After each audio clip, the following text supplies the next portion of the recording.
Shewe mozli amo yite, oh mozli amo yite. Shewe mozli amo yite, oh voy vayimaen. How do you like that rhyme right there?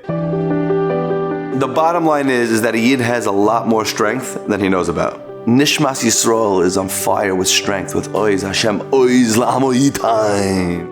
A lot of times we're miyayish on ourselves, we give up on ourselves. Listen, we base things off statistics. So I failed this many times. Tachlis is that we have koiches and we got to tap into those koiches and b'tachbulos tasam al-chama and we're going to make it happen. But I heard an amazing maisa that just reveals how much strength the Yid has. Amazing maisa. I was playing at a certain event, and at this event, a certain doctor got up to speak. And he said, I called my brother, and I said, what am I supposed to do? I'm a doctor in New York City, and the way people come in dressed is bad enough. And on top of that, very often, obviously, you have to work with men and women, and it's just not shaykh for me. There's no way that I could have shmiras einayim in my position. I'm just going to have to live and suffer through this taiva my whole life. His brother told him, you're a doctor, and you have this issue, that's mamash, a beferish gemara and tainus. There was a Yid, and he was a doctor, and his name was Abba Umna. And the tzaddikim in the Gemara were made about him that every single morning, a baskol came out from Shemayim and said, Shalom Aleichem, Abba Umna. Can you imagine? He must have been a heilige Yid, a holy man.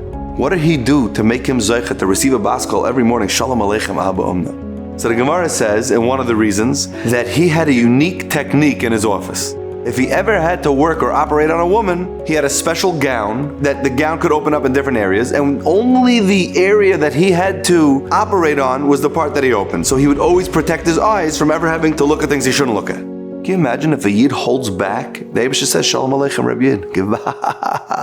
So this doctor, he heard the Gemara and he's like, wow, that's literally my story. Maybe I should do that. And he looked online and he ordered a bunch of gowns. And at first he was hesitant. Should I order the gown? Should I not order the gowns? Is it weird? I'm going to be the only doctor in his practice that does this. Is it strange? It's going to be a big cost. He looked up all the details. It's going to be a nice expense on the company. But Lamaisa, he decided to have a soiris. This is what Hashem wants. He's ordering the gowns. He clicks buy and then he opens up his email to check that he got a receipt for what is ordered.